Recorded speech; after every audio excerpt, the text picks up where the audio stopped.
Elon Musk sat alone in his office, staring out the window. The city lights stretched far into the distance, but his mind was elsewhere.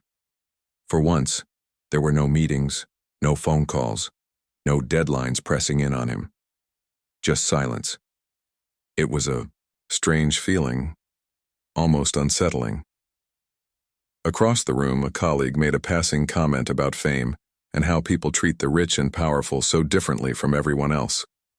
Elon leaned back in his chair, considering the words. What if no one knew who I was? The thought hit him harder than he expected.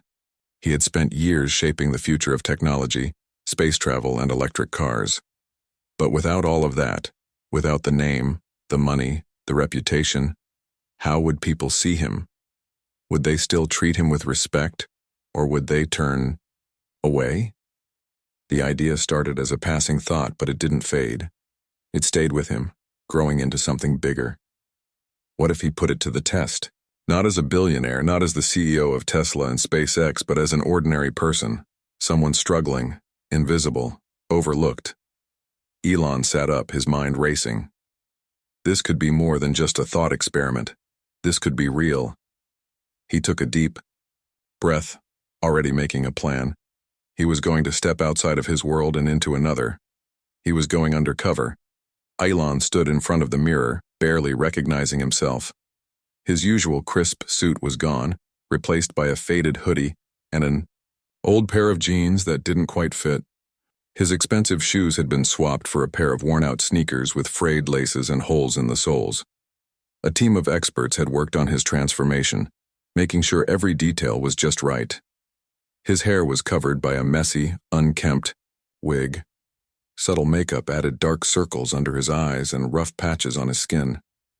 They even gave him a fake scar on his cheek, just enough to make him look like someone who had been through hard times.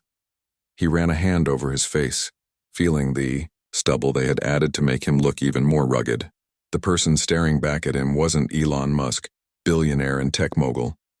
This was someone else entirely. Someone who could walk down the street and go unnoticed. For the first time in years, he felt something strange. It wasn't fear. It wasn't excitement. It was the feeling of being invisible. No one would look twice at him now. No one would expect anything from him.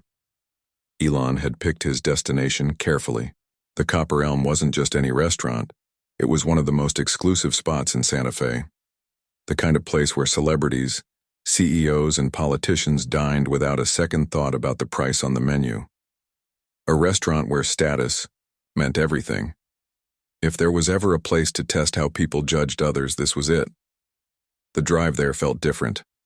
He wasn't being chauffeured in a sleek Tesla this time. Instead, he sat in the back of a dusty rideshare car, staring out the window as the city lights flickered past. Every red light, every turn, felt like a countdown to something unknown. When the car stopped, he stepped out onto the sidewalk, feeling the weight of the moment. The restaurant's grand double doors towered over him, polished brass handles gleaming under the warm glow of the entrance lights. People in elegant suits and designer dresses walked past without a glance in his direction. For a split second, he hesitated. He had walked into boardrooms, faced investors, and made decisions worth billions. But this felt different. Taking a deep breath, he stepped forward and pushed open the doors. The moment Elon steps inside, the shift is almost immediate. The restaurant hums with quiet conversation, the clinking of silverware and the occasional burst of laughter from well-dressed guests. But as soon as eyes land on him, on his ragged clothes, his scuffed sneakers, the unkempt hair, something changes. A few diners glance up, then quickly look away, pretending they never saw him. Others exchange knowing looks, silent judgments passing between them. The staff's reaction is even clearer. A hostess, poised and professional in a crisp black dress, hesitates before approaching. Her smile is polite but tight. "Can I help you?" Her tone is carefully measured, but there's an edge of discomfort. "I'd like a table for one," Elon says evenly. For a second, she just stares. Then her eyes flicker toward the empty tables. There are plenty of seats, yet she hesitates. "I'm sorry," she says finally, her voice smooth but unconvincing. "We're fully booked tonight." Elon catches the quick glance she throws toward her manager. He's standing near the bar, watching closely, his expression unreadable. Silence settles between them. The longer it stretches, the heavier it feels. And then a voice breaks it. "I can seat him." The words come from Sophia, a young server barely out of her teens. She steps forward, her expression calm but firm. The hostess hesitates but doesn't argue. Without another word, Sophia leads Elon across the room. The whispers start as soon as they pass. His table is near the kitchen doors, tucked away out of sight. But he doesn't complain. He just sits, watching, listening. The test has begun. Elon flips through the menu slowly, though he's not really reading it. He's watching, listening. The weight of the stares is unmistakable. Some guests steal quick glances before turning back to their meals. Others make no effort to hide their judgment.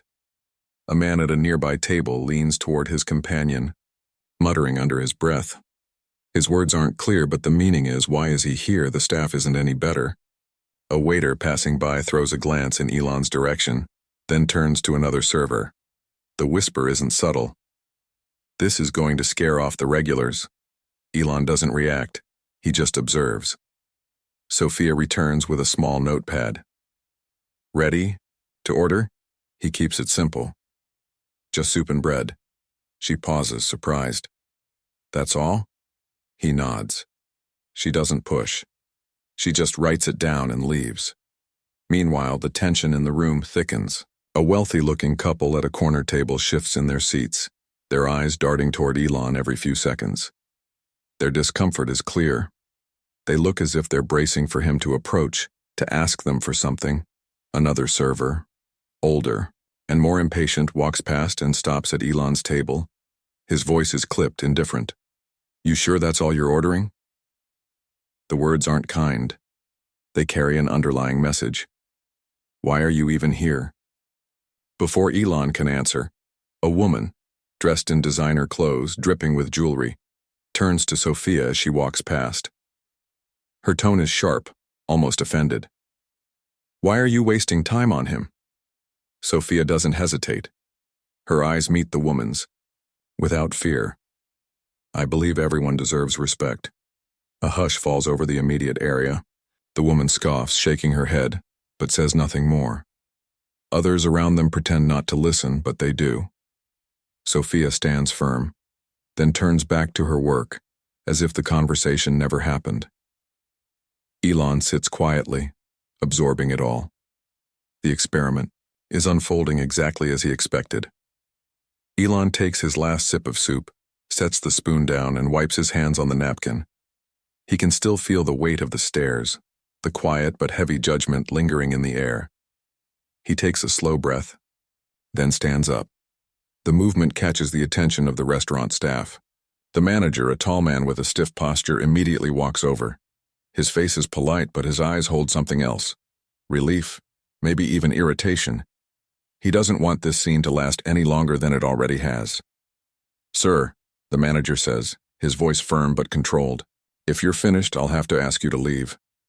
Elon holds up a hand. Not aggressive, not demanding, just steady.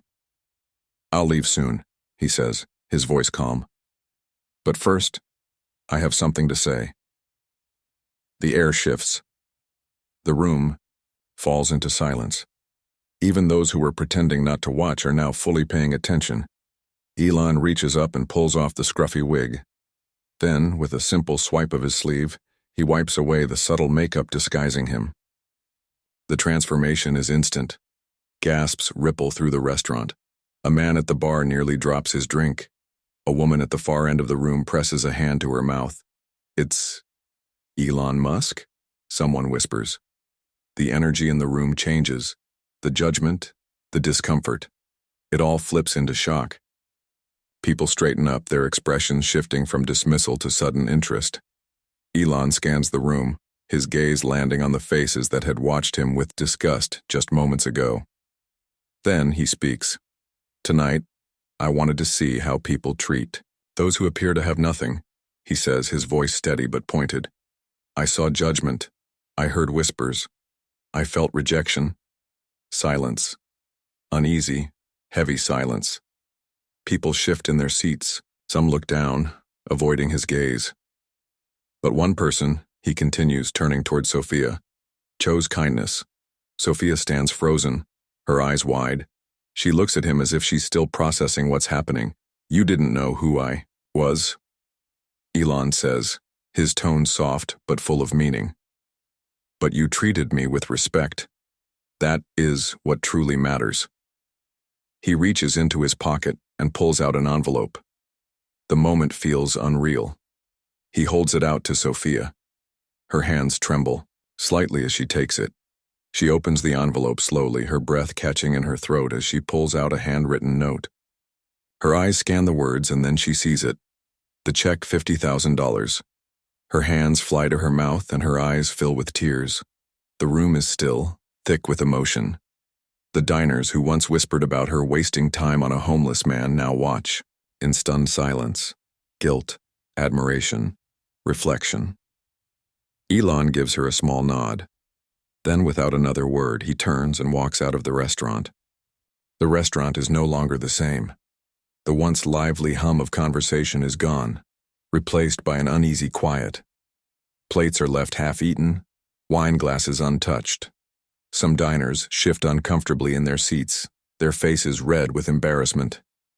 Others glance toward the door where Elon Musk just walked out, as if hoping they imagined the whole thing. At one table, a man who had muttered about scaring off the regulars stares down at his plate, his appetite gone. A woman near the bar dabs at her eyes with a napkin, lost in thought. She isn't crying because of the money or even because of who Elon Musk is. She's crying because, deep down, she knows she's treated people unfairly before. A family sitting near the entrance looks at each other, guilt flashing across their faces. They had assumed he was there to beg for money, not realizing they were judging someone without knowing their story. The manager, still standing near Sophia, clears his throat awkwardly. His earlier authority has faded, replaced by something else. Shame, maybe even regret.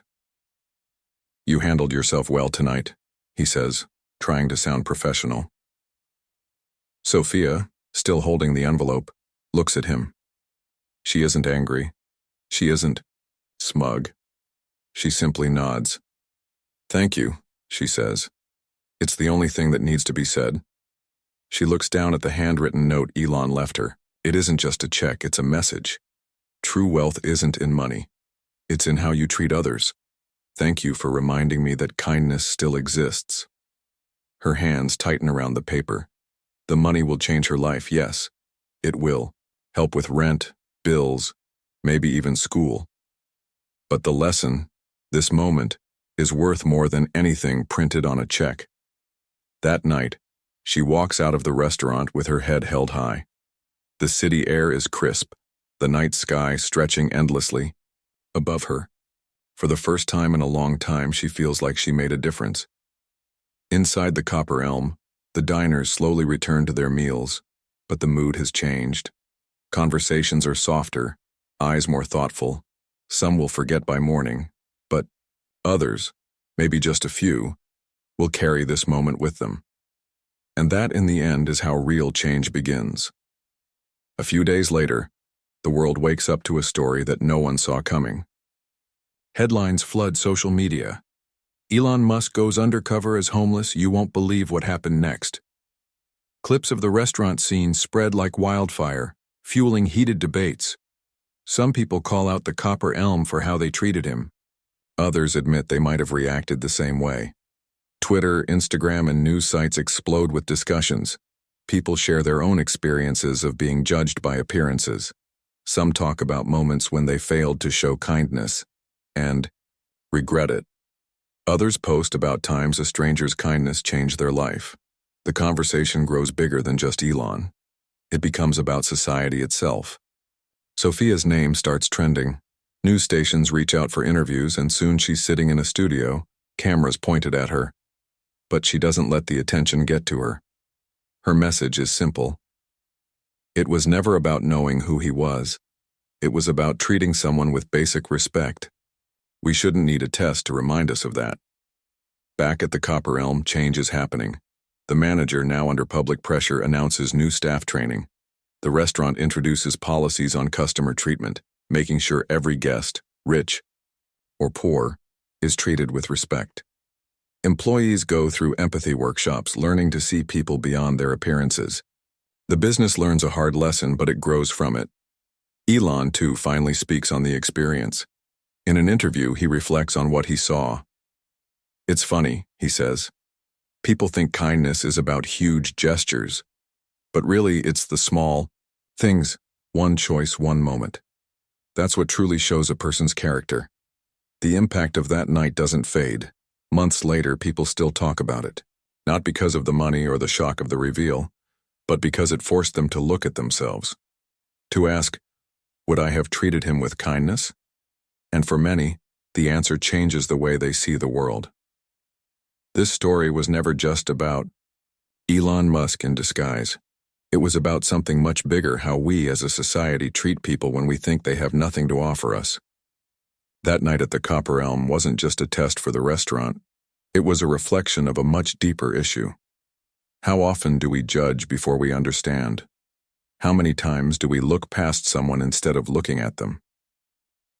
Sophia's life changed in ways she never expected. But the real transformation wasn't just hers. It belonged to everyone who witnessed that moment. The diners who felt ashamed of their judgment. The staff who realized they had let appearances cloud their actions. The countless people online who read the story and asked themselves, would I have done the same? Kindness isn't about money, fame, or grand gestures. It's in the everyday moments, the ones no one is watching, the ones that seem small but leave a lasting impact. Because in the end, true character isn't shown when it's easy. It shines brightest when no one expects. And if there's one thing to take away from this story, let it be this: never underestimate the power of a small act of kindness.